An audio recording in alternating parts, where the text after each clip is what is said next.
né, ainda dentro da nossa sociedade atual. Subsiste ainda hoje, mais largamente do que em geral supomos. Socialmente, a criança se forma pelo menos tanto na família, na povoação, na cidade, entre os camaradas, pelas leituras avulsas, como se educa na escola sob direção esclarecida do mestre. Então veja que elas são contíguas, né? Então existe a educação primitiva ainda presente, né? O contato que essa criança tem de modo geral com a sociedade, com a família, com os conceitos familiares comunicados, com a religião que lhe é comunicada, com os conceitos de vida, né, que lhe são legados aí pela tradição familiar. E essa educação primitiva, ela é alimentada também com a educação moderna a partir, né, do mestre, né, com formação técnica, com as doutrinas educacionais que estão sendo professadas, né, a filosofia de educação adotada por aquele meio, aquela escola, aquele estado que promove o currículo, né, que determina o currículo. Então temos aí uma sobreposição, educação primitiva e educação moderna, né, convivendo e trabalhando pela formação do cidadão. É isso que temos observado. Agora, especificamente em relação a esta época da história, com o surgimento dos escribas, veja, a educação das primeiras civilizações, o escriba, entre os povos da Mesopotâmia, no Egito, entre os hebreus, na China, apresenta suas primeiras civilizações dotadas de escrita e os primeiros estados com organização política e social já complexa. A educação toma lugar claramente distinto e importante. Aparece a escola e o livro é seu instrumento. Há, sem dúvida, uma parte da população que não recebe outra educação além da família. E do meio mais ou menos estreito, com a formação técnica tradicional necessária ao exercício da profissão.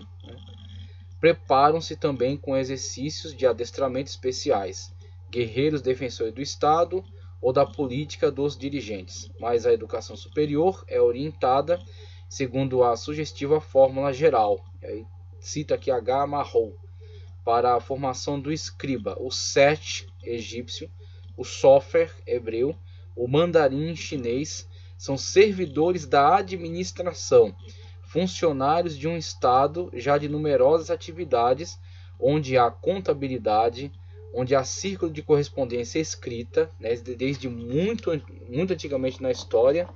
Vimos aí textos de Tel Amarna, textos de Ugarit, textos de Nínive, né, como desde muito cedo na história a circulação de correspondência, diferentes sistemas de escrita desenvolvidos, né, que serão então comunicados por uma classe de pessoas especializadas. Então temos aí o surgimento das primeiras escolas,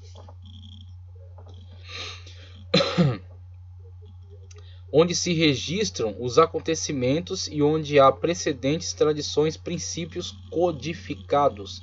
Essa é a diferenciação. Enquanto nas sociedades primitivas, nos clãs, nas famílias, a comunicação do saber estava a cargo, né, daquele que já exercia, né, aquela determinada técnica, aquela determinada função, e a ele era dada a liberdade de comunicar da maneira como entendesse ser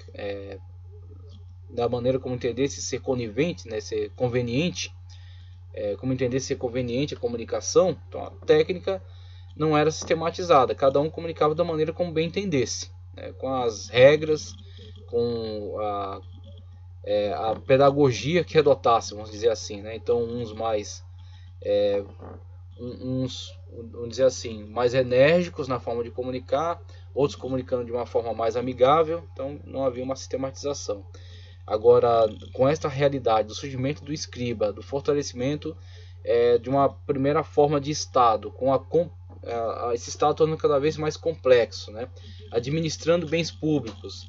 E aí nós temos o engrandecimento das primeiras cidades, né? Com o primeiro surgimento do sedentarismo, e com esse sedentarismo crescendo, a população aumentando, a agricultura melhorando, né? A forma de cultivo, a forma de criação de animais, as populações dessas primeiras cidades vão aumentando, surge a necessidade de um governo central.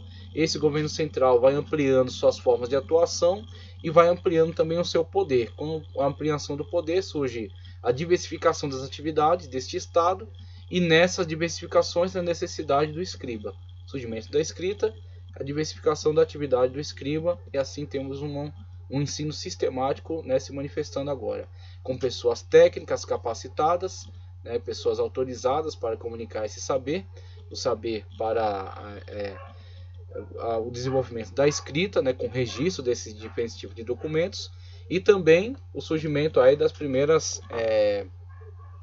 codificações para a matemática, né, para a contabilidade. Então, de dentro dessas atividades da contabilidade, por exemplo, da necessidade do registro de números, de quantidades, vai se desenvolver, né, naturalmente a escrita para a correspondência. Então, temos aí o surgimento dessas formas de educação, o surgimento dessas formas de conhecimento que vão se diferenciar grandemente daquela educação primitiva que estava a cargo, né, da família e dos artífices. E essas civilizações, a essas civilizações corresponde assim uma concepção determinada de educação, centralizada na utilidade social e na mantença da coesão. A dos camponeses, dos artífices, dos guerreiros está socializada de fato. A educação superior, endereçada a um escol e que prepara uma classe dirigente situada no cimo da hierarquia, é uma educação propriamente social. Apoia-se no conhecimento primordial da leitura e da escrita e consiste em familiarizar o aluno com os livros em que estão os elementos de ciências práticas, os costumes, as crenças, todos os conhecimentos de utilidade corrente ou já de valor moral, que constituem como a alma da sociedade. Daí o respeito desses povos pelo escriba, erudito e sábio, e a submissão constante à sua palavra e à sua sentença, que são a própria expressão do grupo. Ainda na época de Cristo, veja o apreço que se tinha pela classe dos fariseus e escribas, que geralmente estavam associados. O fariseu, o professor, o escriba, o copista da lei. Por ser copista da lei, profundo conhecedor das letras sagradas. Assim, associado sempre ao professor e também respeitado dentro da sociedade de modo geral. Então, o escriba é um alto funcionário. O escriba é um funcionário de alta patente, tá certo? Disso também ainda resta muito na consideração de que goza comumente entre nós o homem instruído. Muita gente não pede à escola que lhes torne os filhos melhores, mas que os ponha dentre os iniciados, que conhecem os livros, que sabem falar e escrever, e estão munidos de, quando é necessário, a desempenhar um papel e desfrutar o poder. Então temos aí, desde cedo, o objetivo daqueles que se associam a esta exclusiva classe, daqueles que dominam as letras, sabem fazer as leituras, sabem escrever, tá certo? E tem então um acesso à ascensão social. Então temos a ascensão social, aqueles que estão vinculados ao monarca, estão vinculados ao sacerdócio, estão vinculados às principais atividades do Estado, né? O registro da história do povo, o registro das crenças religiosas, a confecção dos livros sagrados, a confecção dos documentos oficiais, as cartas e correspondências, né, que transitavam já desde muito cedo na humanidade. Então, temos aí o surgimento dessa importante classe, a classe dos escribas, e com eles a educação sistematizada, a primeira manifestação da educação sistematizada. Na continuação, temos primeiro uma nota aí sobre a educação chinesa. Ao contrário de muitas regiões do mundo, a educação na China começou não com as instituições religiosas, mas com a leitura dos textos clássicos chineses elaborados durante a dinastia Zhou, 1046 a.C. a 771 a.C. É interessante ver como cedo na China esse processo de educação, esse processo de uma formação de uma classe erudita, ele surgiu. Agora é interessante também notarmos que o mundo no qual viveram os chineses, o seu ambiente de coexistência, demorou a se relacionar com outras civilizações. Então os chineses geralmente estavam relacionados ali dentre as diferentes tribos, né, todas aparentadas, vamos colocar assim, né, todas dividindo ali aquela região, disputando aquela região, né, as regiões que dividem a China, né? A China é um país imenso, e essa cultura chinesa, ela durante muito tempo na história se relacionou apenas entre si, sendo tardiamente associada, sendo tardiamente colocada em contato com outras sociedades, sociedade aí do Oriente Médio, né, fértil crescente, o mundo grego, o mundo romano. Só tardiamente é que eles se relacionaram com essas outras culturas. Tá, ok? Mas vemos aí que a sociedade chinesa, desde muito cedo, ela teve grandes avanços aí dentro da educação, né? Educação sistematizada. A educação das antigas civilizações gregas, o guerreiro cavalheiresco, Temos aí a educação espartana e depois a educação grega. Veja só. O ideal humano e, consequentemente, o conceito da educação são muito diferentes nos primeiros séculos da civilização grega. Todavia, a educação é, ainda então, fortemente dirigida por imperativos sociais. A vida do cidadão grego estava inteiramente ligada à cidade. O Estado era tudo. Era a igreja, porque a religião não se distinguia quase da cidade. Ensinava a maneira de viver e oferecia ao cidadão o mais belo dos fins a que alguém pudesse dedicar, servir à pátria. O ideal é, antes de tudo, patriótico e militar. A classe dos cidadãos nesses estados aristocráticos é uma classe de guerreiros em armas.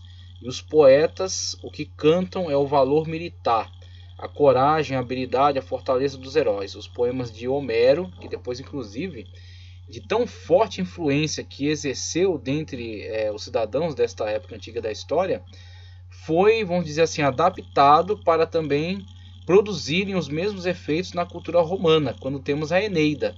Então a Eneida é como que uma adaptação dos poemas, né, dessa literatura de Homero, para o mundo romano, para também produzir cidadãos aguerridos, cidadãos votados aí ao bem do Estado. Os poemas de Homero serviram longamente para inculcar as virtudes do soldado, mas também se vê aparecer com essa civilização o ideal da distinção aristocrática. O jovem grego é educado no culto aos heróis, legendários ou célebres, notáveis pela coragem, mas também pelo sentimento de honra e pelas maneiras distintas. Agamarrou emprega a esse respeito as palavras cortesia, cavalheiresco e chega até a comparação com a cavalaria da Idade Média. Sublinha ainda desde essa época a originalidade daquilo que chama o ideal agonístico da vida, o espírito de competição, o qual faz que o homem grego não seja verdadeiramente feliz se não afirmar como o primeiro na categoria distinto e superior.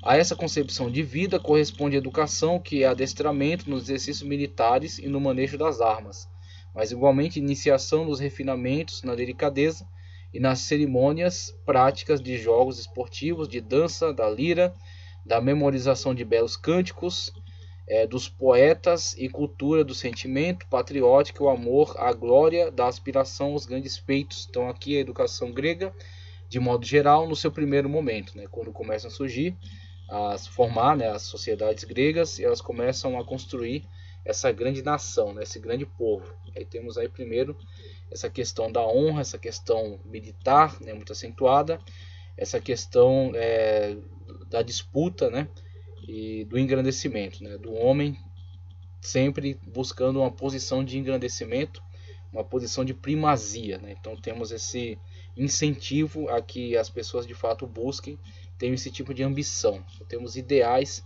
os ideais comunicados, por exemplo, pelos cantos, né, de Homero. Homero foi uma literatura muito importante. Homero construiu uma literatura muito importante para a ideia, né, a ideia daquilo que era a educação nessa época. Com relação especificamente à educação espartana, ele nos diz aqui: foi essa educação comum, a princípio, a todas as cidades gregas, que por volta de 550 envolveu em Esparta para a educação militar e comunitária bem conhecida, correspondente à civilização de uma cidade nas mãos de uma casta formada de guerreiros em permanente mobilização e crispados num tríplice reflexo de defesa nacional, política e social. A vida toda do indivíduo, toda a sua atividade, até as relações familiares e conjugais, são submetidas ao Estado e por ele regradas minuciosamente. Tudo concorre para a relação da raça, para o fortalecimento do indivíduo, para a preparação do soldado robusto, ágil, astuto, pronto para todas as provas e todos os sacrifícios, animado de um sentimento absoluto de disciplina integral. É o Estado que desde cedo, que desde antes do nascimento, já se encarrega da criança e que lhe vigia a educação, olhar assegura diretamente, não em escolas, mas em verdadeiras formações pré-militares da juventude, em que ela se encontra arregimentada desde a idade de 7 anos, não mais ginástica desinteressada, jogos esportivos, danças e cânticos artísticos. Todos os exercícios são preparações ou adestramento para a atividade do soldado. Dos 12 aos 30 anos, a vida se passa inteiramente na caserna. Quanto às moças, a educação não é menos rude. Nelas se preparam mães sadias, vigorosas e moralmente aparelhadas, destinadas a conceber os futuros guerreiros e dar-lhes uma primeira formação. Fortalecerão o corpo, diz Plutarco, exercitando-o na corrida, na luta, no arremesso, no disco e no dardo, para que o fruto que onde conceber, encontrando o corpo robusto e vigoroso, nele deite mais fortes raízes. Essa educação fortemente socializada durava, aliás, a vida inteira. Homens e mulheres continuavam estreitamente submetidos aos velhos, que eram as autoridades da cidade, a gerusia, a geriarquia, vamos colocar assim.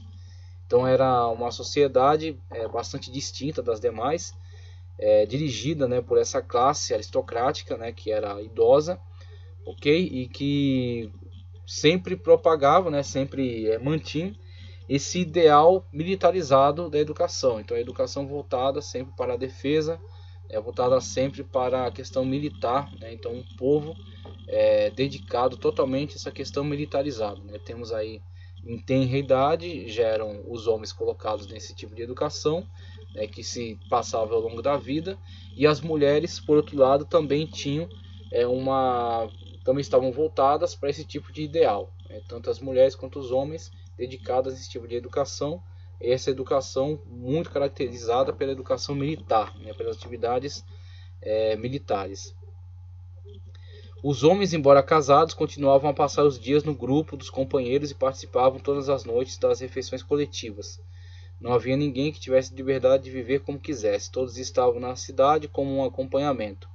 Licurgo acostumou os cidadãos a não saber jamais estar sós, e estar sempre como abelhas unidos para o bem público em torno dos chefes. Então temos aí um ideal de educação espartana, né, que contrasta muito com a nossa sociedade da atualidade e que tornou esse povo de fato muito famoso. O povo de Esparta, foi um daqueles que resistiram às invasões persas, né? Então puderam aí mostrar o seu valor dentro dessas campanhas militares, essas campanhas onde mostraram ser muito aguerridos.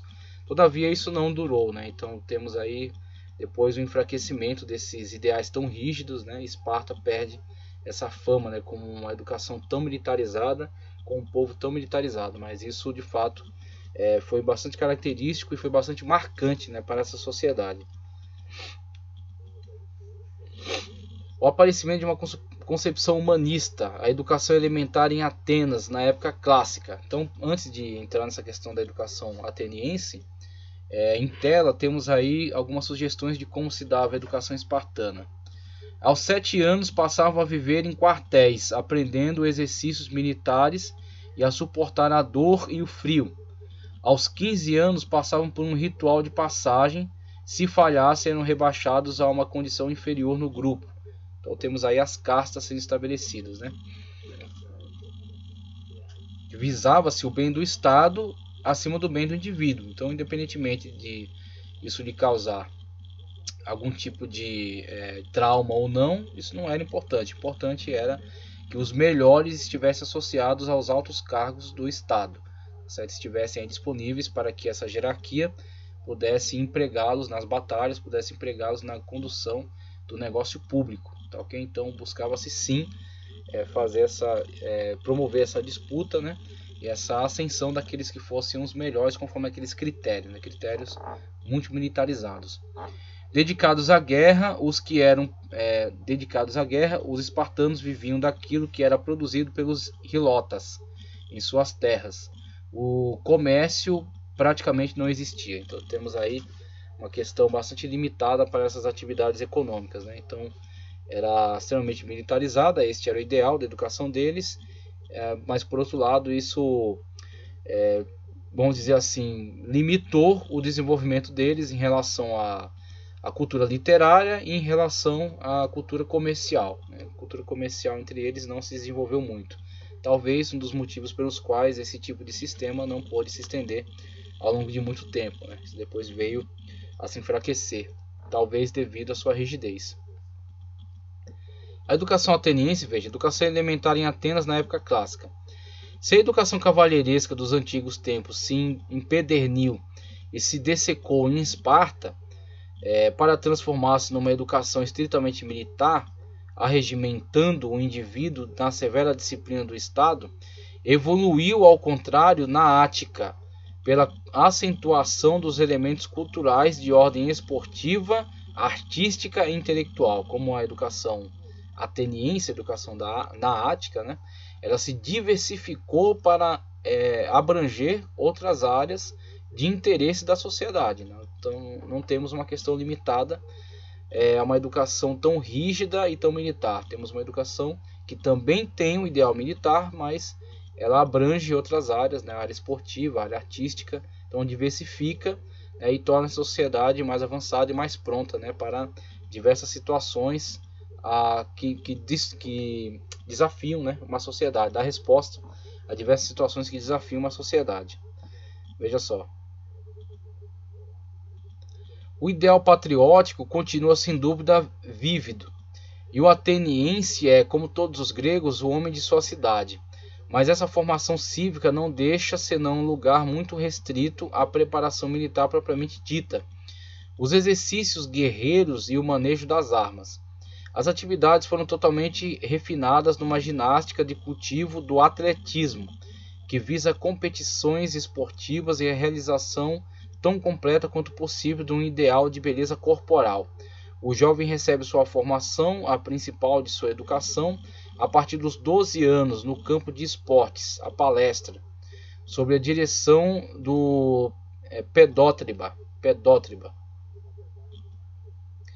Recebe ao mesmo tempo do citarista a educação musical, a das musas, primitivamente religiosa, constante da iniciação nas danças, poesias e cânticos rituais. Verdadeira educação artística e literária, estudo propriamente musical do canto e da lira, e aquisição do repertório habitual dos poemas cantados de Homero, de Teógenes e de Solon, com cujo auxílio se opera a formação moral e cívica do jovem heleno. Um terceiro mestre, o gramatista,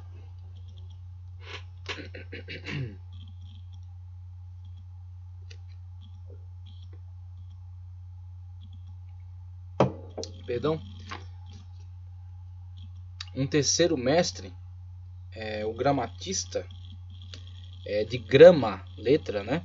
Aparece mais tarde e dá desde a idade de 7 anos ensino rudimentar da leitura, escrita e cálculo por muito tempo.